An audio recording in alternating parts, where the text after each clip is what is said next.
Bisa itu bisa. Langsung saja.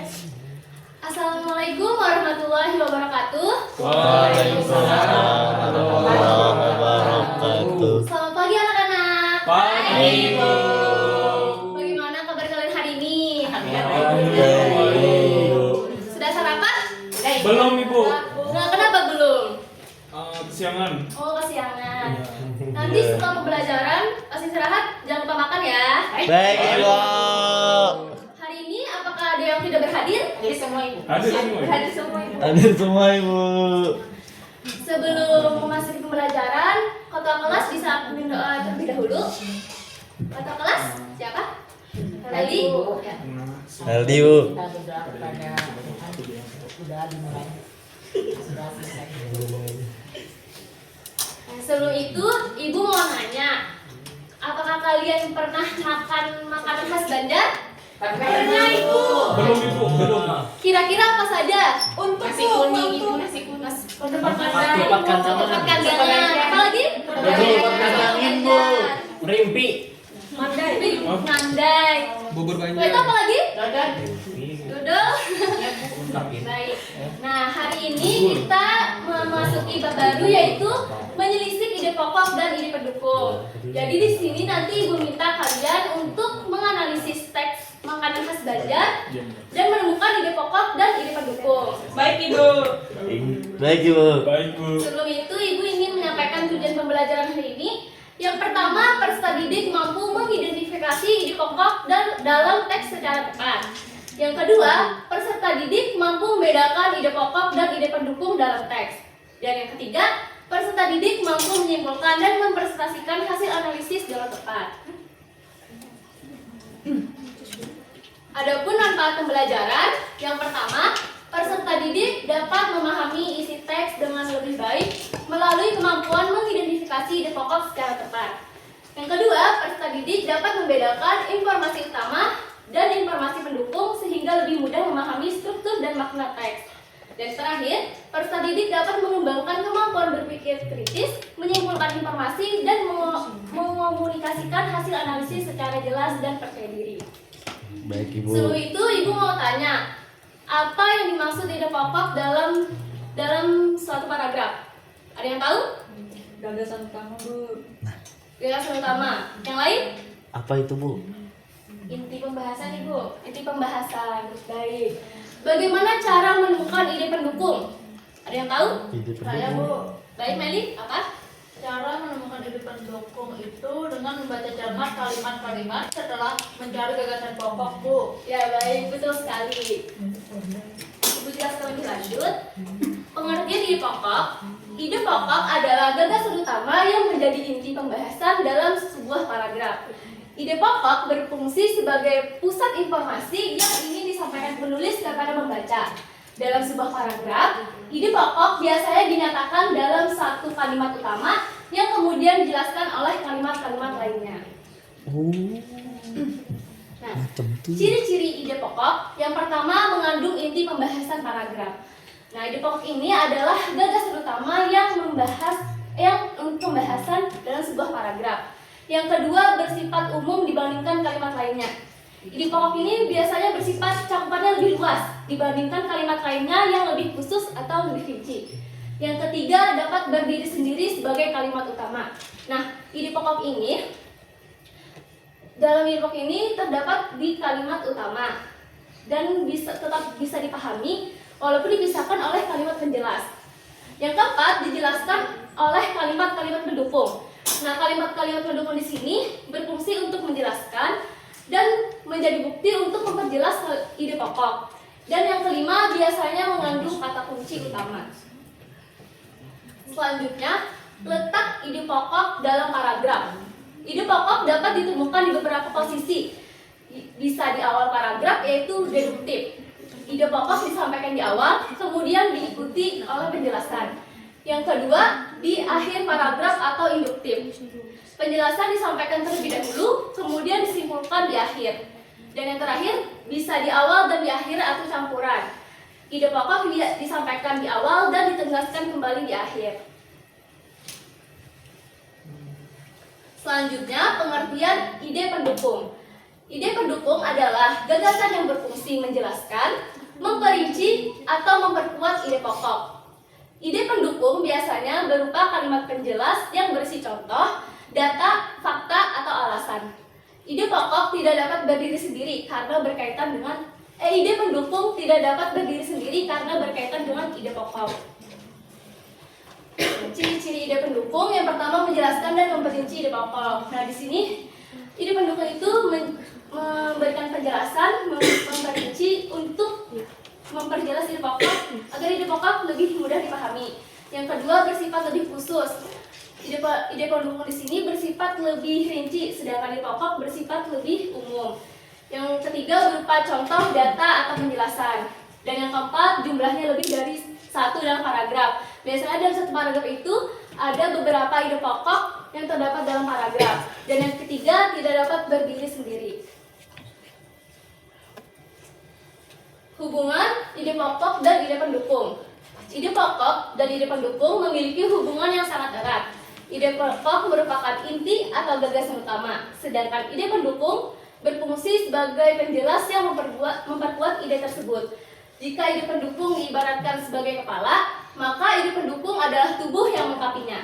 Tanpa ide pendukung, ide pokok akan sulit dipahami secara jelas. Sampai sini apakah sudah paham?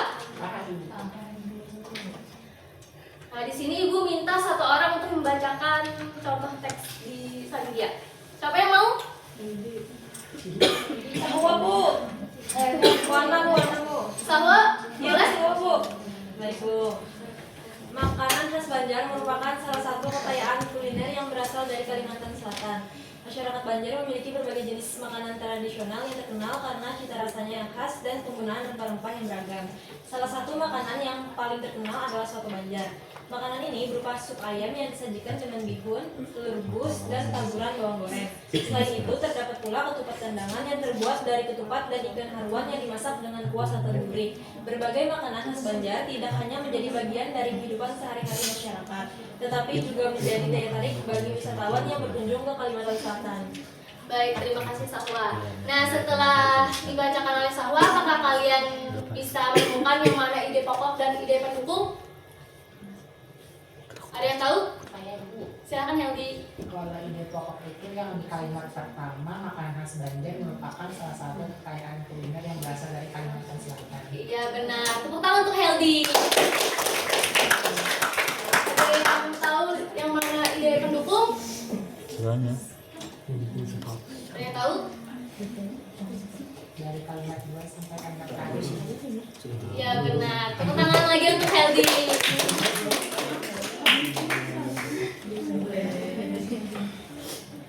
Ya, setelah Ibu jelaskan, Ibu di sini akan memberikan tugas kelompok. Di sini Ibu membagi 3 kelompok, masing-masing kelompok mendapatkan soal yang berbeda-beda.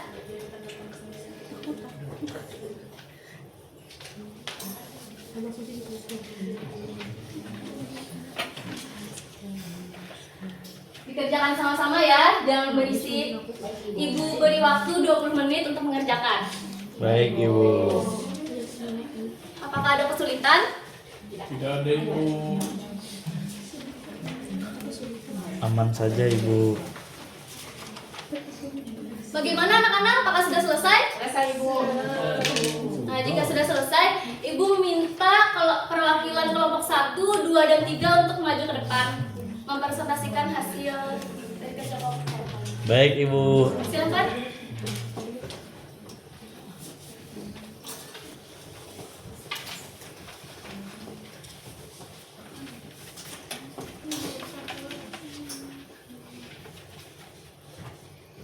Baik, kelompok 1 bisa dipresentasikan.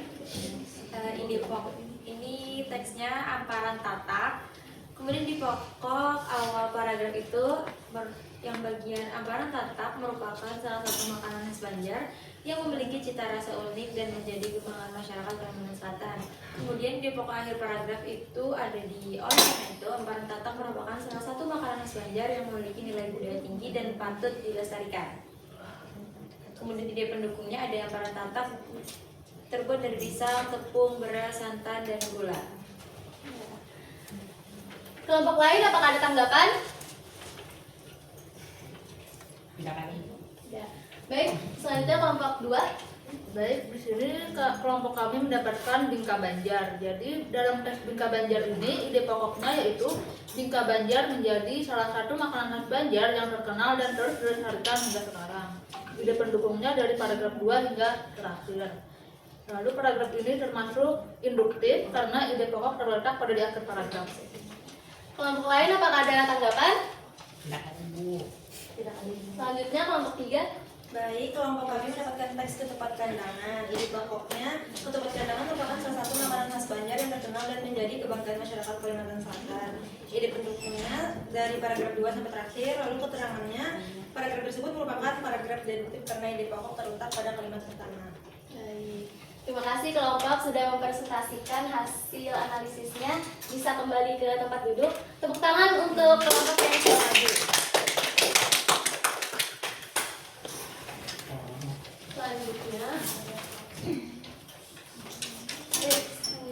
setelah Ibu jelaskan semua dan kalian sudah mengerjakan tugas, di sini Ibu minta satu orang untuk menyimpulkan pembelajaran kita hari ini. Siapa yang mau? Ada yang mau? Kalau tidak ada yang mau, Ibu tunjuk. Mika, Bu. Rian, boleh? Heldi? Hah? Meli saja. Heldi, silakan simpulkan pembelajaran hari ini. Baik, itu tadi kita sudah mempelajari tentang ide pokok dan ide pendukung dari sebuah teks. Ya. Terima kasih Heldi. Baik, Ibu simpulkan lagi. Kesimpulan pelajaran hari ini adalah ide pokok merupakan gagasan utama yang menjadi inti pembahasan dalam sebuah paragraf. Sedangkan ide pendukung berfungsi menjelaskan, memperkuat, dan memperinci ide pokok tersebut. Keduanya memiliki hubungan yang erat karena ide pokok membantu pembaca memahami gagasan utama secara lebih jelas. Dengan memahami ide pokok dan ide pendukung, pembaca dapat menangkap informasi penting dalam teks dengan mudah dan tepat. Selanjutnya di sini Ibu minta kalian pindai evaluasi yang kode patang untuk mengisi evaluasi.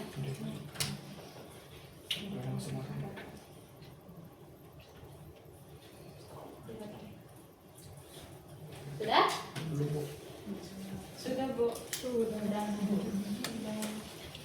Selanjutnya bisa kalian pindah lagi untuk mengisi refleksi kode patang di sini.